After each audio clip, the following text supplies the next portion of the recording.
오늘 본문 말씀을 가지고요. 죄보다 더 무서운 죄. 수요일날 왔는데 죄야. 에스겔 본문이 그래요. 제가 안산 동산교회 청년부를 처음 2009년도에 맡으러 왔었는데 그때 이 사부 예배를 제가 맡아서 했기 때문에 매주 거의 설교를 이렇게 했었어요. 대배 설교를 했었는데 그때 본문이 누가복음이었어요.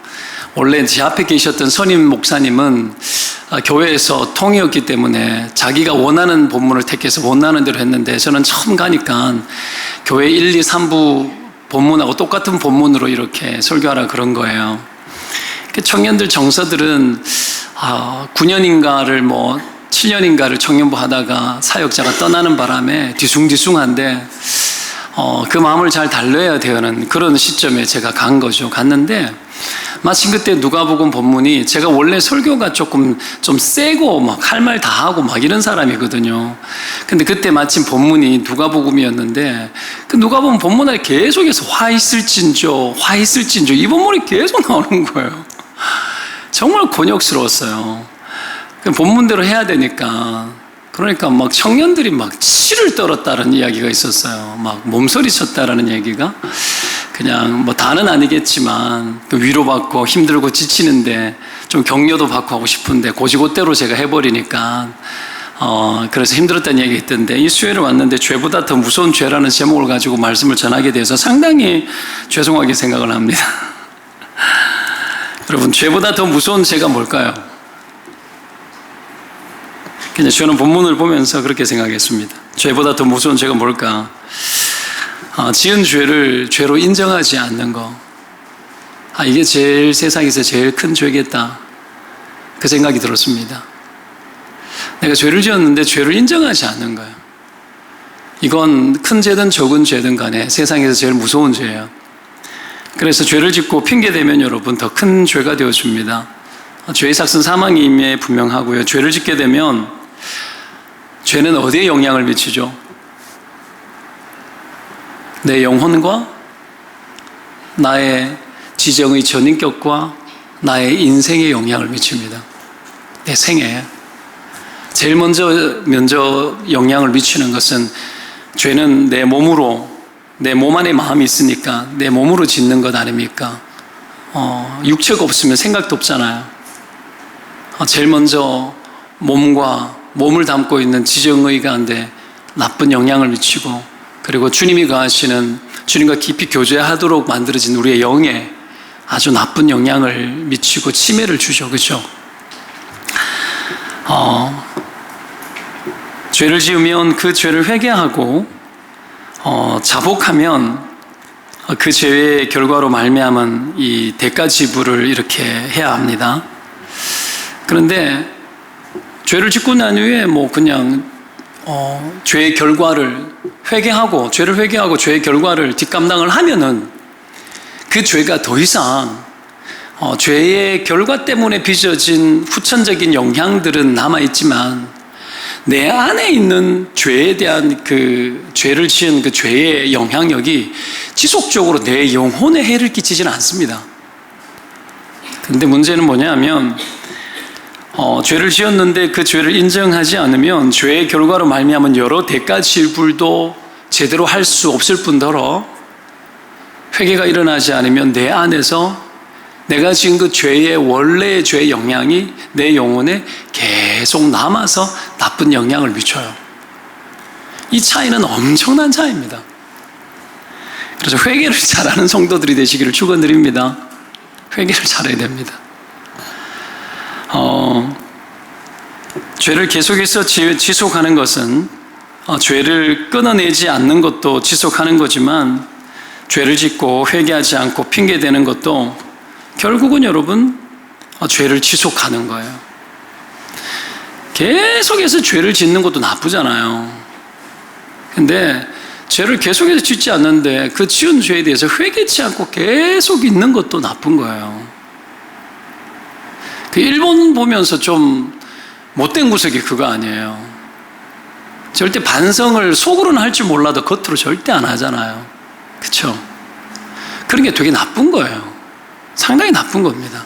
하나님 볼 때도 그런 건 나쁜 거예요. 여하튼 이렇게 내 속에 죄를 지속하는 상태에 머물러 있는 것을 우리는 전문 용어로 두 자로 말할 수 있어요. 알아요? 그걸 타락이라고 이야기하는 거예요. 타락을. 죄에서 빠져나올 기미가 없이 계속 죄에 머물고 살아가는 걸 타락이라고 이야기하는 거예요. 그런데 하나님은 아무리 죄를 짓더라도 그 죄를 피하지 않고 정직하게 대면하고 잘못을 시인하고 그 죄 때문에 심령이 상하여서 하나님께 나아가서 회개하는 그 사람이 어떤 누구이든지 간에 그렇게 하기만 하면 하나님은 그 영혼을 축복하십니다. 믿으면 아멘. 그래서 세상에서 제일 부끄러운 것이 뭐냐면 한번 생각해 보십시오. 제일 부끄러운 게 자기 허물이 드러나는 거잖아요. 그죠? 나의 거짓말이 드러나고 나의 악이 드러나고 이간질한 것이 드러나고 탐욕적인 것이 드러나고 교만이 드러나고 나의 음란함이 드러나고 돈을 너무 사랑해서 자기에게는 호의적인데 남에게는 인색한 것이 드러나고 그렇게 살아가는 것이 드러나면 그게 그렇게 부끄러운 거거든요. 근데 봐요. 그렇게 부끄러운 것을 인정하고 드러내는 거예요. 회개가 하나님 앞에 그렇게 하기 싫은 거란 말이에요. 그렇게 할 때 하나님이 그걸 덮지 않으시겠냐라는 것이. 당연히 덮어주시죠. 그런데 인간은 그것 자체를 잘 못하죠. 수치가 드러나는 것을 못 견딥니다. 그래서 핑계대고 회피하는 거예요.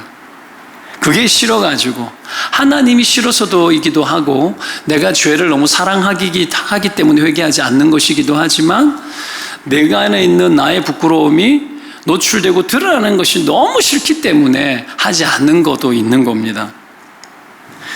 알고 보면 스스로 자기 수치를 덮는 거죠. 이거 누가 했던 행동이죠? 아담과 하와가 죄를 짓고 제일 먼저 했던 행동이에요. 인간은 하나님의 긍휼로 덮여지기를 원치 않고 자기 스스로 덮으려고 합니다. 아무도 모르고 나만 알기를 원해요. 그래서 무화과 나무 잎을 해 입는 거예요. 근데 하나님 어떻게 그걸 벗기고 짐승을 잡아서 짐승의 가죽옷을 입히죠. 그게 예수 그리스도의 상징이죠. 그죠? 하나님이 직접 옷을 지어 입혀야 해결돼요. 주님이 덮으셔야 해결됩니다. 자복하고 주님이 덮으시고 예수 그리스도의 가죽옷을 입어야지만 그래야지만 우리 영혼 안에 있는 깊은 그 죄의 근원들이 해결되기 시작을 하는 거예요. 결국은 여러분 인간이 하는 것은 덮는 게 아니라 알고 보면 숨기는 거죠. 꽁꽁. 이렇게 되면 그렇게 살아가다 보면 우리 영혼의 자신감이 사라집니다. 사라지고 자기가 미워질 뿐더러 영적인 실증감들은 막 더해지고 그래서 점점 하나님에게서 멀어지는 일들이 일어나요. 그러면서 자기 영혼을 하나님에게서 멀리 떼어놓는 상태를 살면서 그걸 양심적이라고 생각합니다. 내가 죄를 지었기 때문에 회개해야지 되는 건데 하나님을 멀리 떨어져서 하나님을 떼어놓고 있는 것으로 양심적이라고 여기며 거기에서 영적인 자기 연민에 빠져서 시달리면서 살게 되는 거예요. 사람들이 하나님에게서 멀어지면서도 여러분 그것이 내가 이래 지었기 때문에 나 같은 게 뭐 별 수 있겠냐라는 거죠. 일종의. 그래서 그것이 양심적이라 여기면서 그렇게 가는 거죠. 근데 이 정도면 그래도 괜찮은 편입니다. 여러분 그런 사람들은 참 불쌍한 사람들이죠. 긍휼히 여기고 싶은 마음들이 들어줘요. 그런데 아예 대놓고 아니라고 하는 경우도 있습니다. 하나님께서 멀어지면서 아예 대놓고 아니라고 하는 경우도 있습니다. 그게 오늘 본문에 나오는 이스라엘의 모습이에요. 이스라엘 안에 어떤 속담이 있었습니까? 아버지가 신포도를 먹었는데 아들이 이가 시다라는 거예요. 무슨 말이죠? 이스라엘이 패망하고 망하게 되는 이유가 우리 조상들의 죄 때문이지 우리 때문이 아니라는 겁니다. 근데 그건 아니었죠. 그렇죠? 자기들의 죄가 다 있었는데요. 이건 자기 잘못을 감추는 정도가 아니고요. 대놓고 남의 탓은 하는 거잖아요. 죄를 지어놓고 여러분 모를 수 있습니다. 모를 수 있어요. 차라리 모르는 게 나아요. 모를 수 있기 때문에 지어놓고. 영적인 둔감함에 빠지면 죄 짓고 모를 수 있습니다. 다윗이 바세바와 동침한 이후에 바세바가 아이를 가지잖아요. 전쟁 중에 있던 남편 되는 우리아, 충신 우리아를 불러들이죠.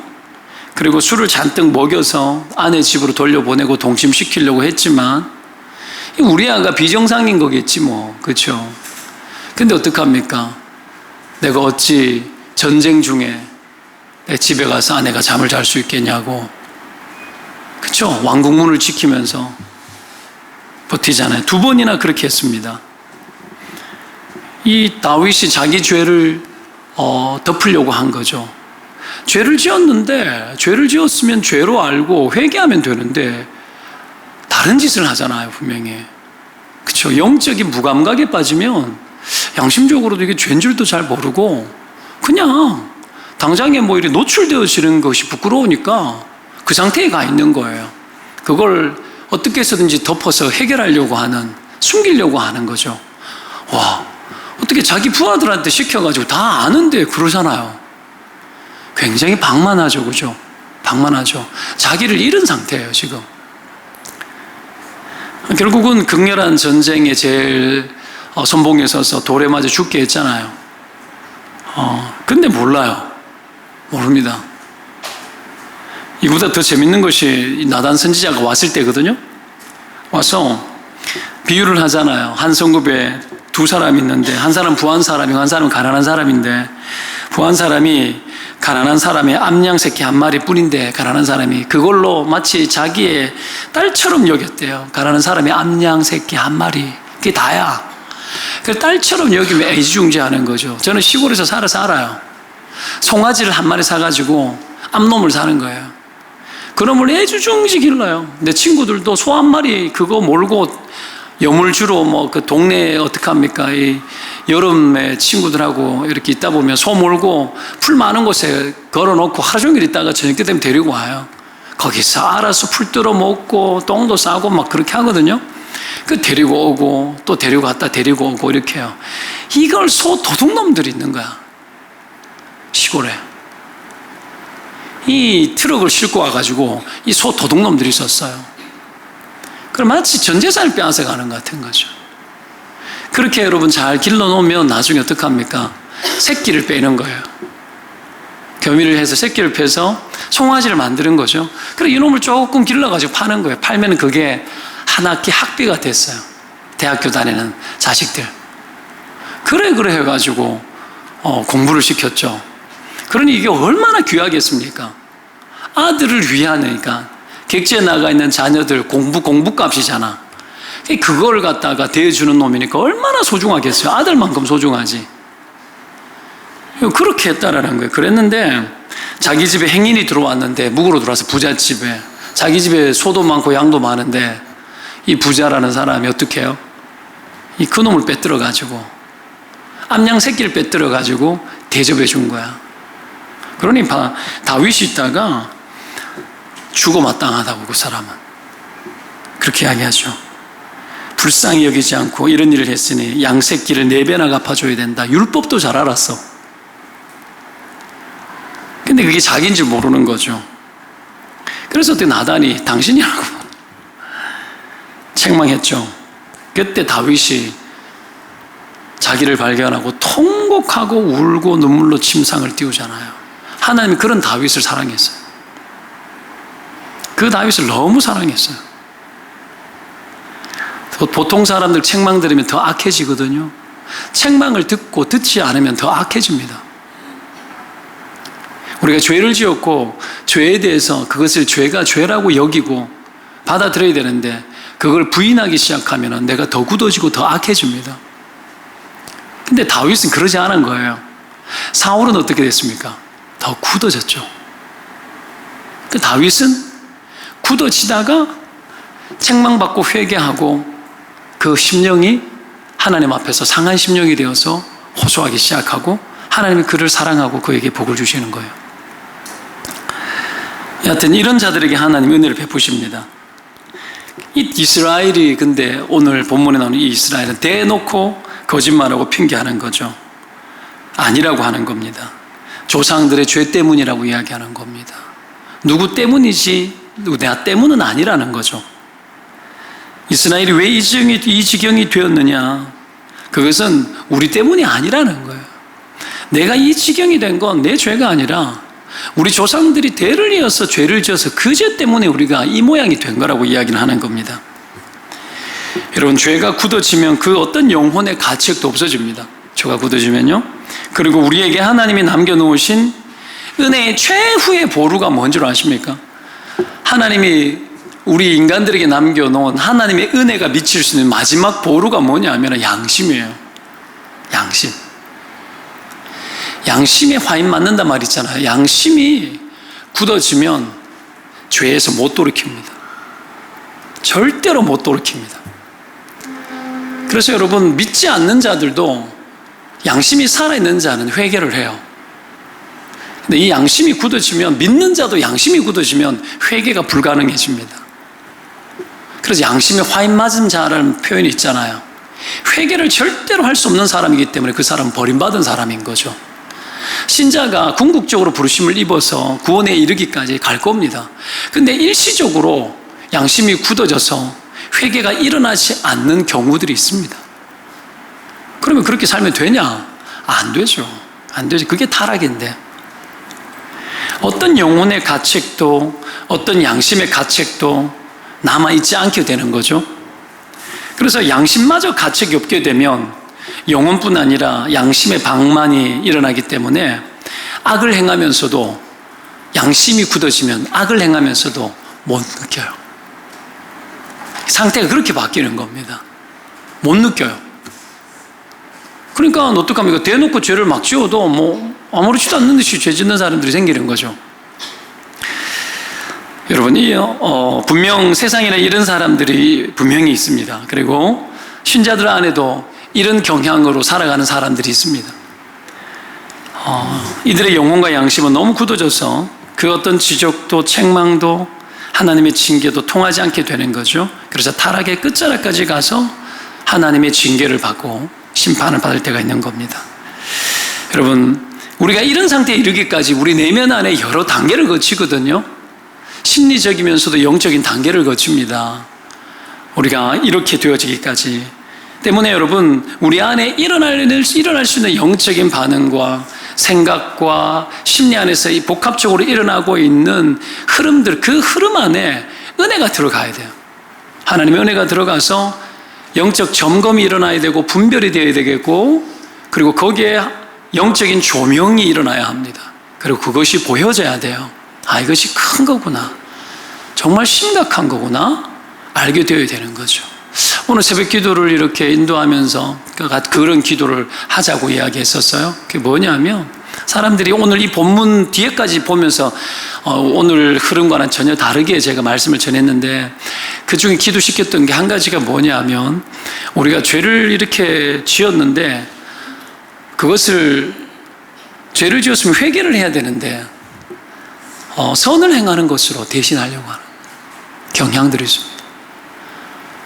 전혀 효력이 없습니다. 내 영혼의 부패함은 선을 행한다 해서 바뀌지 않습니다.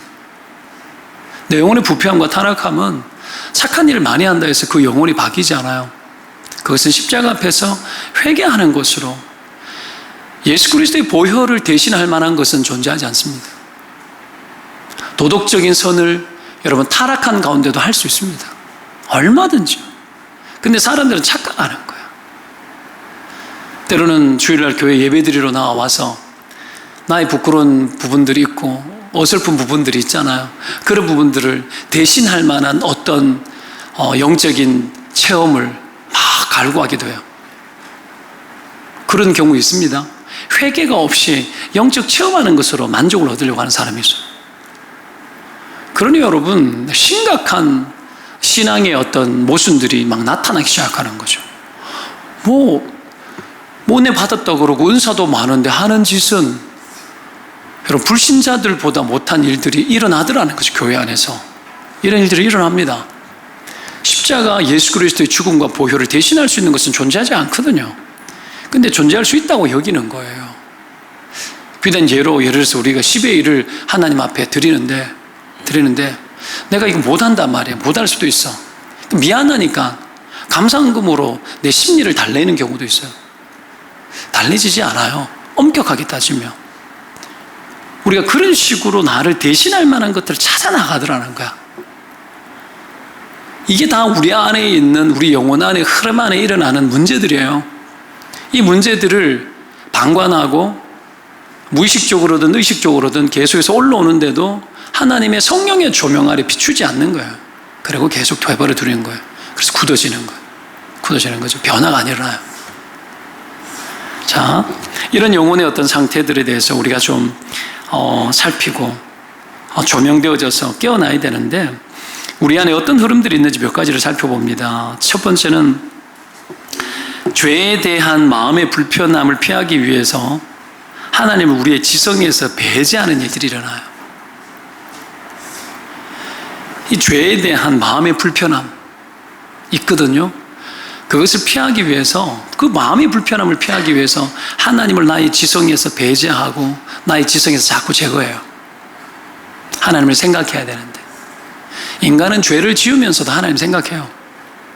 근데 마음이 불편하기 때문에 하나님을 계속 제거하는 거죠. 죄를 짓게 되면 우리의 지성이 죄라는 것에 대해서 계속 떠오르게 합니다. 우리의 구원이 우리의 전인격을 함께 구원한 것이기 때문에 내가 억지로 외면하지 않는 이상 떠오르게 돼 있어요. 이것이 떠오를 때 하나님이 생각나고 마음이 불편해지고 영혼의 책망이 일어나고 양심의 가책이 생겨요. 그런데 회개하지 않는 자들은 이것이 불편하기 때문에 하나님을 우리의 지성에서 자꾸 배제하고 자기 영혼의 불편함을 피하기 위해서 하나님을 생각하는 것 자체에 대해서 멀리합니다.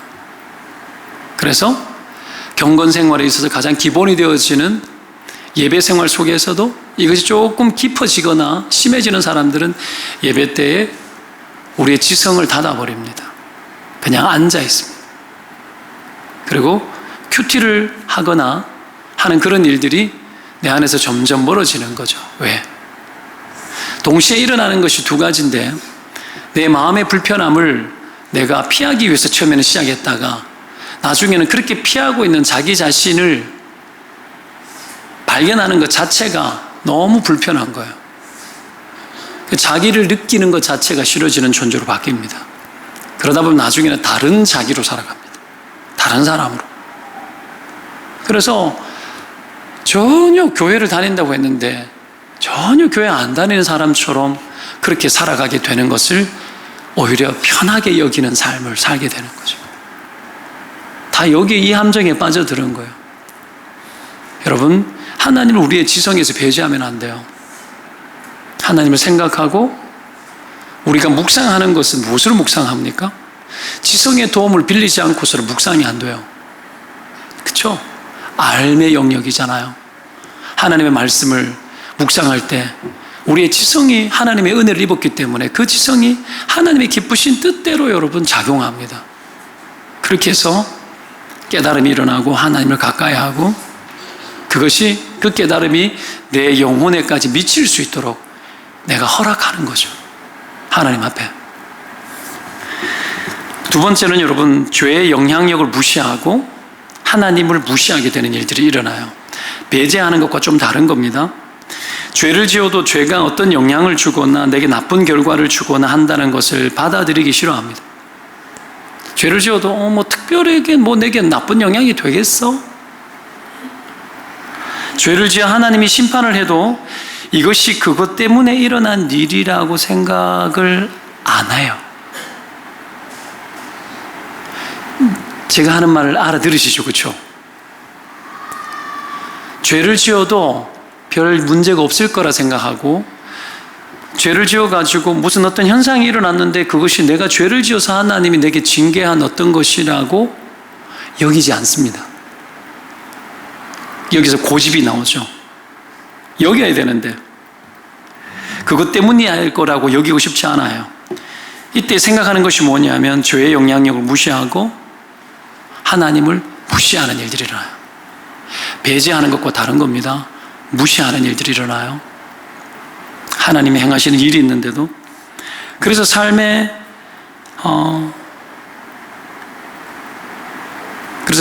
죄 때문에 만들어진 어떤 현상들을 다른 것으로 해석하기 시작합니다.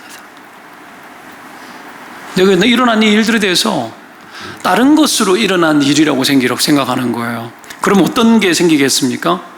이게 그것 때문이 아니라 다른 이유 때문이라고 생각하기 때문에 다른 해결책을 찾겠죠. 그래서 삶에 일어난 문제들을 해결하기 위해서 이리 뛰고 저리 뛰고 이래 보고 저래 보고 하면서 그렇게 하면 해결될 거라고 믿어요. 그걸 신념을 가지고 합니다. 애써 스스로 해결 방법을 찾는 거죠.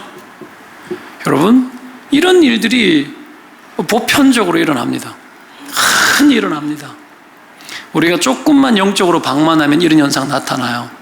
내가 큰 죄를 짓고 안 짓고에 대한 생각도 없이 죄를 크게 짓지 않은데도 우리가 이런 현상들이 영적으로 조금만 둔해지기만 해도 이런 현상은 일어나요. 조금 전에 이야기했던 이런 사람들은 돌이킴이 거의 일어나기 힘들지만 우리는 대신에 그런 증상은 나타나지만 금방금방 깨달아요. 지성도 살아나고 그래서 그런가 봐 이렇게 되는데 앞에서 얘기했던 이 타락한 증상을 보이는 사람은 그 일이 안 일어납니다. 그래서 어떡합니까? 우리도 어떻게 하면 돼요? 어떻게 하면 되지? 뭐 때문에 그런 거야? 이렇게 해야 되겠네. 그런 거예요. 가끔씩 전화를 받거나 그러면 불안해가지고 무슨 일이 생겼는데 어떠고 저떠고 이야기하면서 불안에 떠는 사람들이죠. 그러면서 무엇을 어떻게 해야 될지 갈피를 못 잡는 경우들이 있거든요. 이런 일들이 여러분 우리가 일시적으로 죄에 빠지거나 영적으로 둔감해서도 일어난단 말이에요. 하물며 여러분 죄에 깊이 빠져든 사람은 어떻겠습니까? 일시적이지 않고 지속적이겠죠? 그래서 하나님을 무시하고 죄의 영향력을 무시하고 계속 아주 여러분 이 세상이 주는 지혜와 지식으로 그 문제들을 해결할 수 있다라고 하면서 그때 나타나는 게 뭐냐면 자기가 삶의 주인의 자리를 그때 꿰차는 거예요. 하나님을 무시함으로 내 인생의 주인이라 여기는 일들이 그래 생각은 안 할지 몰라도 행하는 것과 결정하는 모든 것들이 내가 내 삶의 주인이 되어지면서 그렇게 살아가는 일들이 일어나는 겁니다. 그게 이제 타락과 함께 교만이 같이 간다라는 거예요. 무시무시한 일인 거예요, 사실은. 그죠? 자, 그래서 다른 구실들을 자꾸 찾게 되는데 이스라엘이 지금 다른 구실을 찾는 거예요. 죄의 구실을 자기 자신에서 찾지 않고 죄에 너무 굳어지고 하나님을 지성에서 마음에서 제거한 상태이기 때문에 이스라엘이 당한 이 현실이 자기들 때문이라고 생각하지를 못하는 거예요.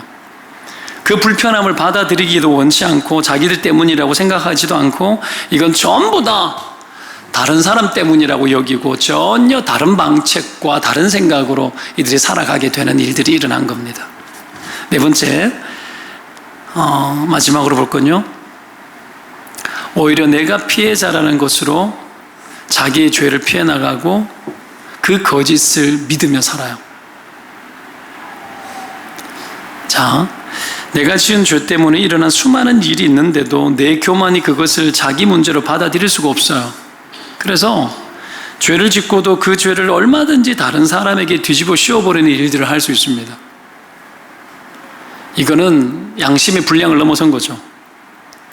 이 정도 되어지면은 누명도 씌우고 이 정도 되어지면은 이간질도 얼마든지 하고 사기도 얼마든지 치고 죄를 지어놓고도 얼마든지 뻔뻔하게 갈 수도 있고 아무런 잘못 없는 사람을 정죄해서 몰아가는 것도 겁없이 하고요. 놀라운 것은 그렇게 하면서도 그게 내 죄가 아니라 그렇게 하면서도 내가 피해자라고 실제로 여기고 실제로 믿어요. 그 상태까지 갑니다. 이게 거의 요즘 특별히 많이 나타나는 것 중에 하나죠. 사이코패스. 이런 일들이 일어나는 겁니다. 분명히 자기가 지은 죄임에도 불구하고 다른 사람 때문이라고 여기고 내가 오히려 피해자라고 말해버려요. 피해의식이라는 것 자체는 자기 연민의 하나로 속하는 거지만 영적인 세계에 여러분 들어가서 이런 논리를 가지고 막 있는 경우가 있어요. 물론 불쌍하죠. 한편으로 보면 불쌍한 면도 있죠. 근데 인생에 피해의식이 많고 상처가 많아서 그러면은 그나마 괜찮은 겁니다. 이유가 됩니다. 어느 정도. 근데 그게 아니라 스스로 죄에 빠져 교만에 빠져 이 굳어진 양상을 보이면서 이렇게 살아가면서도 다른 이 때문이라고 이야기하는 것은 하나님 보실 때 정말 큰 악인 거예요. 정말 큰 악인 거죠. 이스라엘이 이 상태로 가더라는 거예요. 우리는 지금 믿음 없는 자들의 현상을 이야기한 게 아닙니다. 하나님의 구원을 모르는 이방 사람들에게 일어나는 현상을 이야기하는 게 아닙니다. 이건 이스라엘 안에 하나님을 믿는 자들이라고 여겼던 구원받은 택함받은 제사장 나라의 일원이었던 이스라엘 백성들에게 일어난 일이고 하나님이 그들을 향해서 외치는 책망인 거죠. 그래서 여러분 우리가 지난주인가 봤던 본문인가 보면은 여러분 이번 주 초였습니까? 뭐라고 나옵니까? 월요일인가 화요일 본문인가 보면은 소돔의 죄가 죄보다 너희들이 더하다고 이야기합니다. 사마리아의 죄는 너희들 반밖에 안 된다 이야기합니다. 그 죄가 소돔도 망했잖아요. 근데 그들보다 너희들은 더하다 그랬으니 불신자들의 소돔성의 그 죄악보다도 이스라엘의 죄악들은 더 심했다라는 거예요. 이게 어떻게 영적 집단 안에서 일어날 수 있냐라는 거예요. 근데 일어납니다. 여러분, 죄를 실행하고 우리가 이 땅을 살면서 죄를 실행하면서 불신자보다 더 나을 만한 것이 있다라고 함부로 생각하면 안 됩니다. 죄를 실행하고 죄가 반복이 되어졌을 때 나타나는 그 일들은 불신자와 방불할 정도가 아니라 불신자보다도 더 악한 자들이 될 수 있다는 것을 성경은 이야기합니다. 어줍지 않은 칭의론에 빠져서 내가 예수를 믿으니까 구원받았으니까 그만이라는 식으로 그렇게 살아가기에 하나님이 이스라엘 백성들을 징계하고 우리가 구원은 받을지 몰라도 하나님이 여러분 그 부분에 대해서 이스라엘 가만 내버려 두지 않았지 않습니까? 철저하게 곁들였지 않습니까? 여러분 이게 인간입니다. 이렇게까지 되어질 수 있죠. 우리가 이 정도의 삶을 살고 있지는 않습니다. 그죠? 그러나 이런 것들은, 이런 경향들은 원수 마귀의 유혹거리이고 끊임없이 우리 안에서 계속해서 우리 안에 찾아오는 것들입니다. 이 정도의 굳어진 상태로 가지 않지만, 굳어지지는 않지만 삶의 경향성으로 계속 나타나도록 계속 우리에게 요구합니다. 마귀가 이렇게 무서운 거죠. 그래서 죄보다도 더 큰 죄를 지을 수도 있는 거예요. 회개가 일어나지 않고. 때문에 여러분 우리 안에 여러분 늘 기도하시면서 내 영혼의 작용 안에 죄의 흐름과 통로들을 열어놓고 있는지 놀아놓고 있는지 없는지를 봐야 합니다. 내 양심을 대신할 만한 다른 것을 찾고 있지 않는지 봐야 됩니다. 내 영혼을 성령의 조명과 도우심 아래 기도 가운데 깊이 조명되어져서 성령의 조명과 통찰 아래 내가 비추어지고 그것이 비추어질 때마다 피하지 말고 하나님 앞에 회개하고 내려놓고 그 부끄러움을 수치를 무릅쓴 예수 그리스도 앞으로 나아가 여러분 내 영혼을 주님 앞에 내어 맡겨야 합니다. 그리고 여러분 그래야죠. 하나님 내 영혼을 긍휼히 여겨주십시오. 그것으로 사는 겁니다. 그것으로 살면 성령이 나의 지성을 다시 깨우고 성령이 나의 감성 안에 주님을 뜨겁게 사랑하는 마음을 다시 주시고 하나님의 그 성령의 도심의 힘과 의지로 내가 하나님의 기뻐하는 일들을 기꺼이 결단하고 가는 겁니다. 우리 마음 안에 하나님 행하시는 이 구원의 은혜의 흐름들을 차단하고 여러분 전체적으로 다 은혜가 임하지 않아요. 구원은 우리의 영혼과 모든 것들을 구원하셨지만 구원이 내게 적용되어지는 부분에 있어서 내 전체가 통째로 다뤄지지 않아요. 내가 가려놓고 막아놓고 하나님이 개입되어지지 못하도록 막아놓고 차단해놓은 구석구석의 요소들이 우리 안에 있거든요. 거기에까지 성령의 은혜가 미쳐서 하나님 앞에 다 드려지고 벗겨지고 성령이 직접 우리를 만지시고 돕도록 우리는 끊임없이 그 삶을 향해 살아가야 됩니다. 이렇게 살아갈 때 이렇게 살아가는 일에 익숙해지고 이렇게 살아가는 것을 기꺼이 기쁨으로 감당하는 자들 안에 일어나는 게 성령의 열매입니다. 그 성령의 열매가 거룩과 함께 하나님의 성품이 회복되어진 여러분 하나님의 형상으로 이 땅 가운데 우리가 살게 되도록 하는 거죠. 이게 구원입니다. 이게 구원이고 이게 하나님이 우리에게 허락하신 복 중에 최고의 복이고 그 어떤 것으로도 대신할 수 없는 십자가에 죽은 예수 그리스도를 통해서 이루신 구원의 원래의 모습이 이 모습인 겁니다. 여러분 이것이 우리 안에서 기꺼이 되어질 때에 삶에 여러분 그 어떤 형편에 애달파지 않아요. 그리고 하나님이 기쁘신 뜻을 위해서 내가 하나님의 음성을 들어 내 생애를 쪼개서 하나님 앞에 살아가는 것마저도 아낌없다 여기지는 생각들이 이때에 들어지고 그러면서도 성령 안에서 안심하고 기뻐하고 마음껏 하나님이 원하시는 대로 마음껏 살면서도 우리 머리가 계산되지 않고 손해라 여기지 아니하고 내가 피해본다 생각하지 않고 얼마든지 기쁨으로 감당할 수 있는 그런 인생, 복된 인생을 살게 되는 거죠. 그렇게 마음껏 살아가는 것을 우리는 거룩과 함께 그렇게 살아가는 것을 형통이라고 이야기합니다. 그런 형통한 삶을 살아가시기를 축원드립니다. 그 형통함이 우리 내면 안에 충실해질 때에 하나님 행하신 일인 것을 여러분 믿으시고 오늘도 여러분, 저와 여러분 그런 삶을 향하여서 더 살아나가기를 주의 이름으로 축원드립니다. 기도합시다.